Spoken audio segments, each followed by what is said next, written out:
Welcome to the HAYVN Hubcast, a place to learn what business leaders, owners, and professionals are doing to navigate and grow in today's market. Hear from industry experts on everything from marketing, leadership, financing, and more.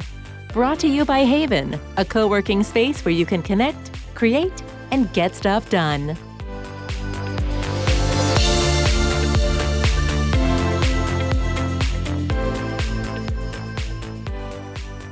Hello, and welcome to another episode of the HAYVN Hubcast. I'm your host, Nancy Sheed, and today I'm excited to be chatting with Christine Lavin.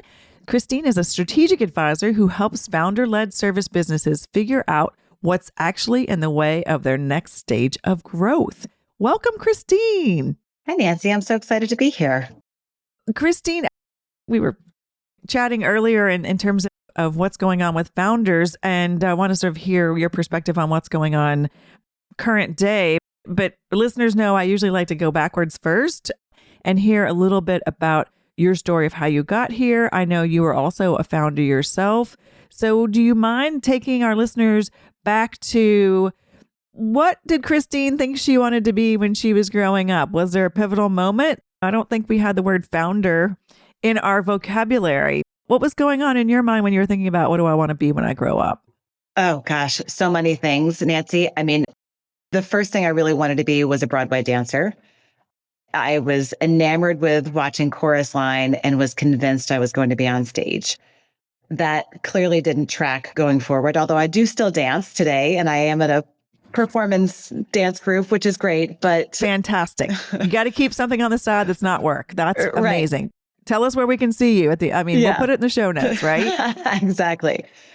I did actually, as a young girl, I had a collection. Everybody would collect certain things, whether it was, stickers or dolls or whatnot. And I had a fascination with business cards. I had a little mini safe, and anytime I could get a business card, I would grab one. I was so fascinated by just the textures and the fonts and the name and the titles and everything. And that was my thing, is I would collect business cards from all over the place.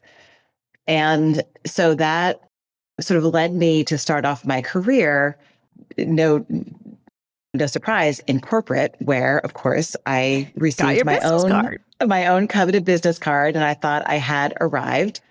And so the first third of my career was in traditional, big, large corporate environments. So I worked for Xerox. I was with Alcoa. I was in international sales and marketing and doing all the things and traveling all the places and all of what comes with corporate, and really kind of creating that foundation for my professional career in learning the operations and the process within those large organizations. Reached a point where I realized, okay, maybe the title and the business card doesn't really do much beyond that initial moment. And I had always been enamored with entrepreneurship. Wasn't sure exactly what that looked like. So in my early 30s, really kind of pivoted significantly and went into the health and wellness space in the fitness industry, and had a couple of different ideas of things I wanted to do and start up, and kind of dipped my toe in a couple of different ventures, and eventually started my own brand of maternity activewear called Fit to Be Mom, which was really founded by, I was teaching fitness classes at the time. I was pregnant with my first child. There was nothing on the market that fit what I need in terms of moisture wicking, performance-based fabrics, and created a concept and threw it out there in the market, and it took off. And so much to unpack. Sort of like it was a lot. I describe it often like taking a grown puppy for a walk, where that puppy is just sort of taking you for a walk. And that's really how it felt. So I launched that business and grew it over the course of 7 years. Had 3 kids along the way. Oh my.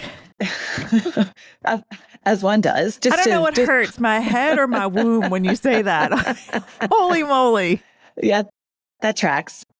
And it was a lot. And I didn't build in systems into my business that allowed me to step back from the day-to-day and have the business still operate independent of my touching it and managing it. That was the first thing.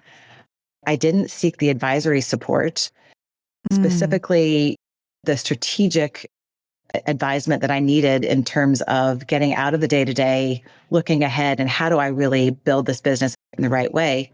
And I didn't have the mindset of being a founder and learning how to really build a team and empower that team to make decisions and to manage the systems that I put in place.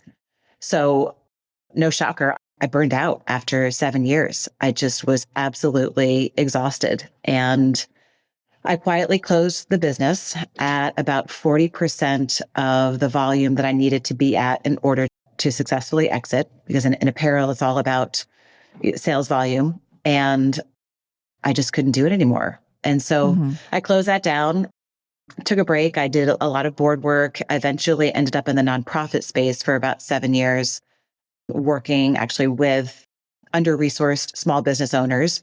I was director of growth for an advisory firm that provided consulting services there, and eventually found my way back into this space where I just have this need to help other founders who are in the same place that I was, having launched and built a business, and now they find themselves absolutely underwater by the business that they've created and almost scared of growth.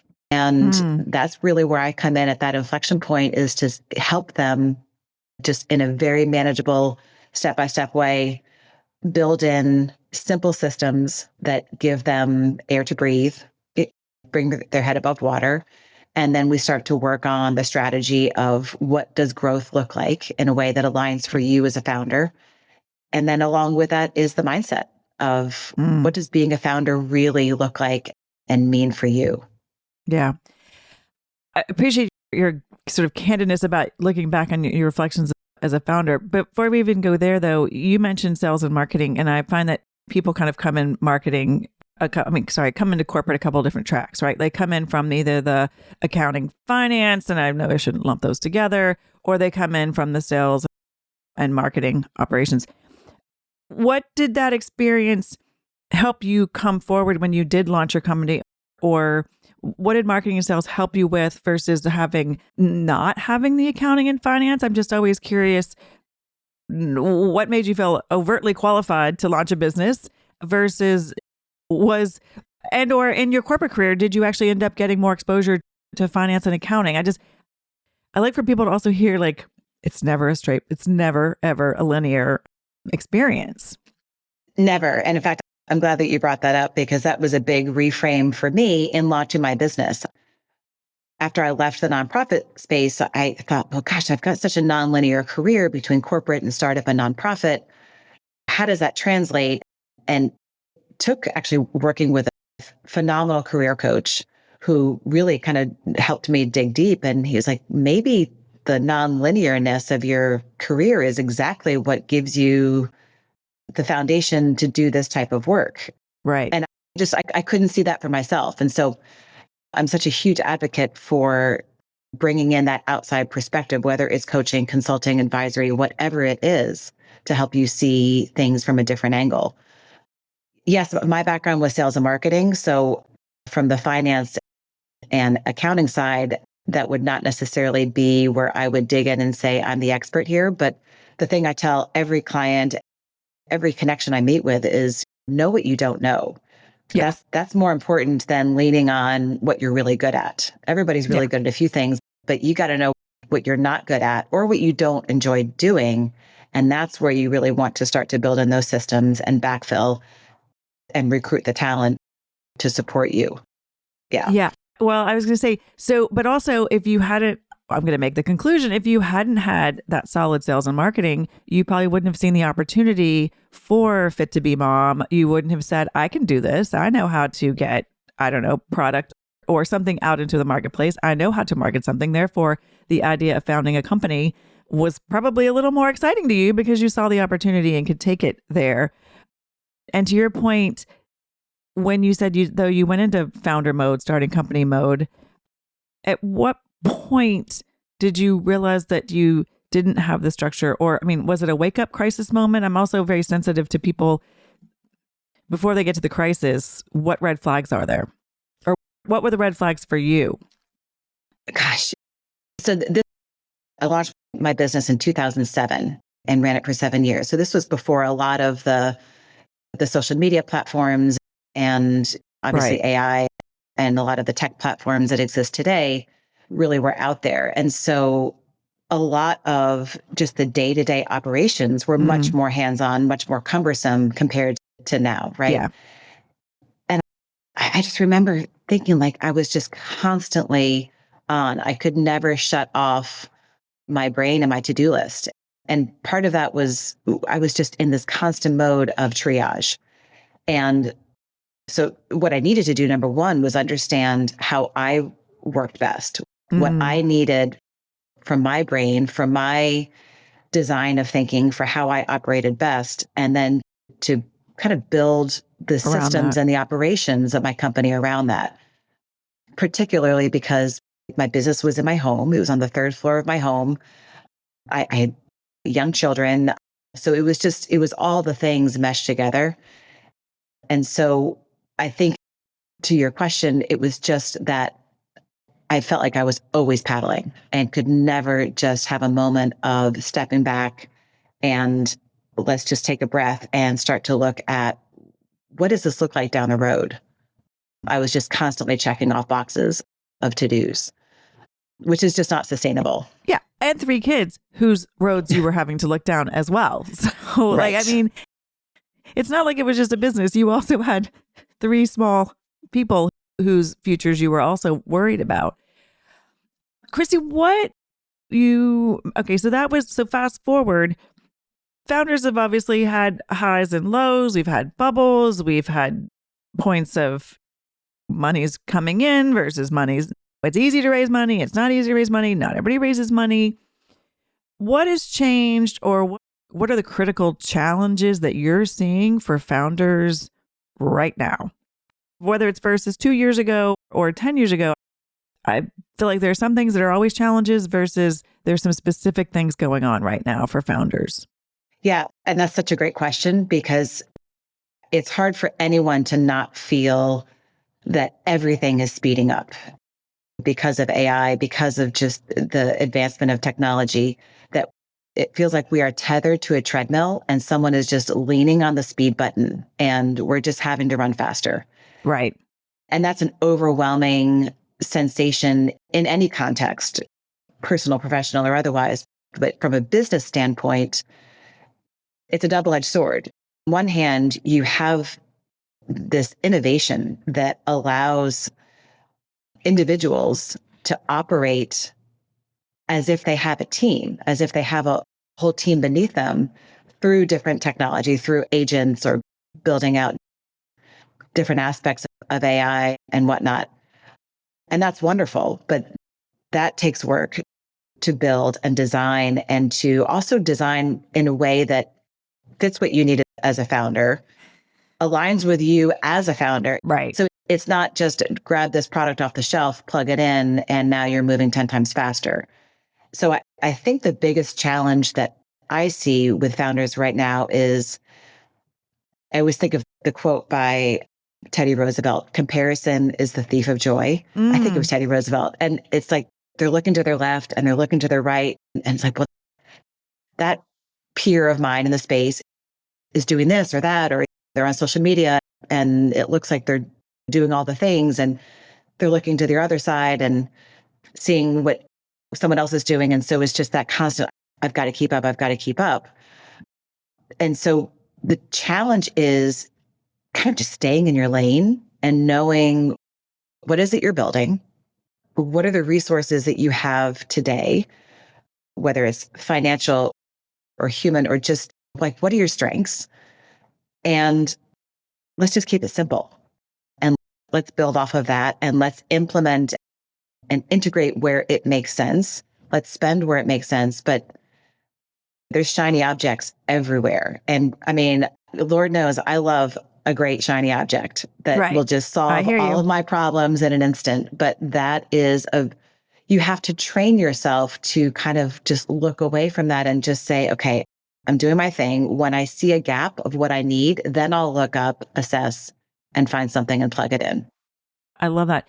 So, two questions. One, there's a recurring theme I'm hearing from you, which is focusing on the founder versus on the quote unquote type of business.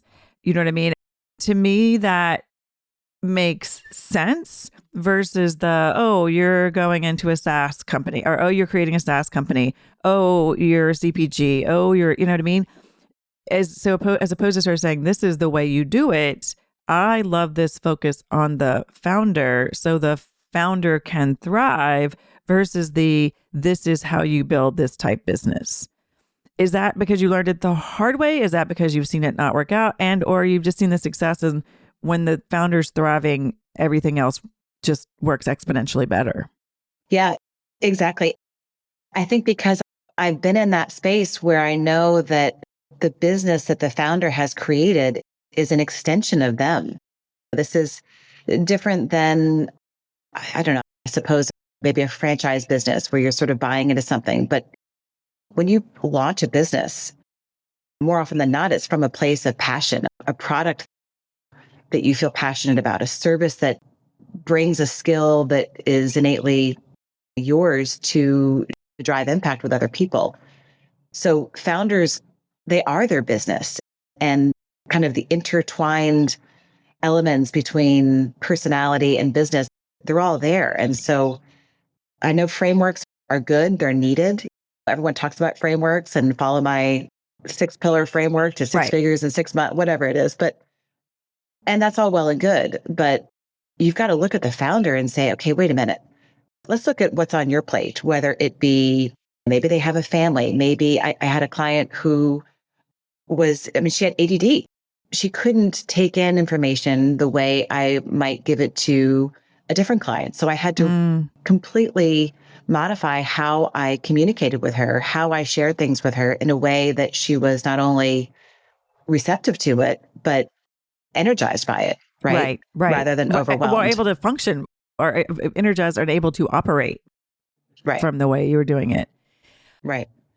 So, Christine, you mentioned the overwhelm and the speed at which AI technology and everything else is making it even more, well, easier, more challenging, just general a challenge for founders. And you mentioned like we're actually able to do things at a much faster pace and build teams and not have to spend the money to sort of scale or move as quickly as we used to be. On the other side of that, how are you seeing this affect founders as they're thinking about moving forward in their vision or what they're launching or what they're creating and the impact AI will have on whatever it is that they are founding down the road? Is that playing a part in like, is this a sustainable business given how fast the world is moving? Exactly. I mean, everything is happening so fast. Obviously, a lot depends on the business. If it's a product business, that might be more immune to Right. changes versus a service-based business. But I'm always a little leery of just massive headlines that love to sort of get you in clickbait of like the world is ending and there will be no jobs left by the end of this year Right. because of AI. Well, let's just kind of unpack that a little bit. I think bottom line, people still want to buy from services and people who they know, like, and trust, period. Right. I mean, that has not changed. That will continue to be. Yes, you have to be more innovative in how you approach that relationship dynamic. And AI certainly can be such an easy way to like, oh, I'll just cut corners and I'll have it write all my content or all whatnot. So I think the challenge is really honing in on your authenticity as a founder in how you position yourself in the marketplace, how you speak about your product or your service, how you develop your business, how you develop relationships with your vendors, with your clients. It's really about just that authenticity of kind of putting yourself out there in a different way. The other aspect that I think we all are having to embrace is just agility Yeah. and being just adapting. I think I saw, it might have been on LinkedIn. It said like the top most essential skills to have in 2026. And adaptability was right up there. And that can mean a lot of different things, but Right. as a founder, it may mean that you may launch with one concept. Mm-hmm. And as anyone who started a business knows, that concept will likely take various turns and twists and ebbs and flows. And you might end up in a completely different space from where you initially launched. And part of the adaptability that we all have to accept is just, okay, I have to just be able to kind of go with the tide here. Right. And if I have an idea of what I want to put out there, but my clients or the market is kind of dictating something else, then I need to be able to sort of bob and weave with that. It's frustrating and it can be exhausting because it feels a little bit like building a sandcastle that the tide is going to wash away shortly, right? And so learning it's like you're learning how to not only build somewhat efficiently, but just get it out there. It doesn't have to be perfect. Gone are the days of kind of revising a perfect business plan of 25 pages before you even launch. Just get it out there and adapt as the market dictates. Such great advice. I want to bring us back to HAYVN, which is how you and I are coming to be in this conversation. You had that question back in the day of like, why aren't there more workspaces or co-working spaces out here in the burbs as we are? Would you mind kind of sharing your story in terms of how you came to HAYVN and your experience with sort of how that's changed and how it both works for your business and you see it impacting your client's business in terms of community and connections? Absolutely. The biggest shock that I faced when I had my first business that I completely underestimated was how insular starting a business was and how lonely it is. And I had not factored that at all into what it all would look like. So when I closed my business down, I just wanted to get around other people. I was starved for the engagement, for the collaboration, and just being around just people who were offering up different ideas and perspectives and that energy. So I knew that when I launched Lavin Advisory Group, that community had to be an essential part of how I evolved, how I was going to grow my business. And so I really have leaned into a number of different communities, but HAYVN being such an essential community for me because it allows that in-person engagement. It's accessible to where I live. There's robust programming in terms of opportunities to learn, opportunities to network, opportunities to step forward and position myself in my business. I'm running a series this fall called Borrowed Brains that's a mastermind for founders. And so it's really been such a welcoming community as a place to show up in person, to learn, inspire, be inspired, and just feel that energy from other founders there. Yeah. But it's really as good as it's what you make of it. So any community is only as rich as how much you engage in that community. And we were talking before we went on that it's how well it's following up, not just going to the coffee chats, but then following up with someone who you met and had a rich conversation with and really kind of digging deep and nurturing those relationships. Yeah. I love that. Like community is the word of the moment, and that's great. That's huge, but you can have community without having connection. And I think that's, I love that you have pointed that out. Christine, this has been a treat and a joy. I love chatting with you. Thank you so much for being here.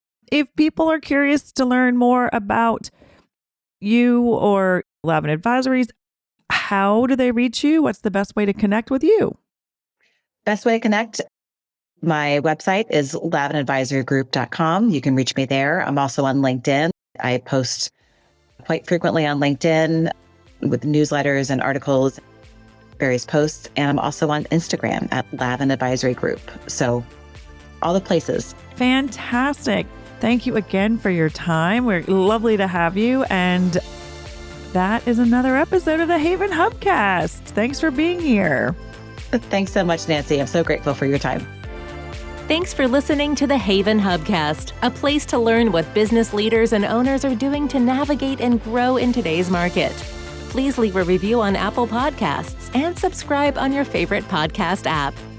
HAYVN is a co-working space and virtual community located in the heart of Fairfield County, Connecticut. HAYVN is a hub for business owners and professionals to connect, create, and get stuff done.